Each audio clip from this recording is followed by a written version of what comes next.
Welcome to my YouTube channel. Babiyahe tayo ng papuntang Bataan ng 1 oras at kalahati. Daling tayo ng Bulacan, Kalumpit, Bulacan.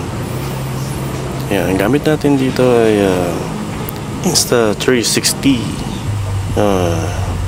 Yun yatang 3x3. Yung before yung latest. Ito yung sinundan ng latest na 4. Hindi ako nagkakamali. Ayan, doon sa mga baguang nagmumotor, mag-ingat po tayo. Yan, kailangan nakikita nyo yung lalo na yung sa likod, lalo sa harap, focus kayo. Ayan, Insta360 po yung gamit natin dyan.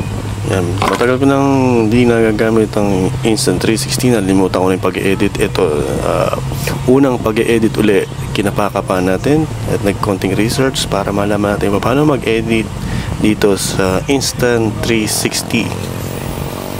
Ayan, tatabi muna tayo dito at meron tayong nakakaligtang isang bagay. Kailangan bago umalis siguraduhin lahat ng lahat ng bagay para hindi tayo maabala sa ating pagbabiyahe. Make sure na lahat safety. Yun na naman.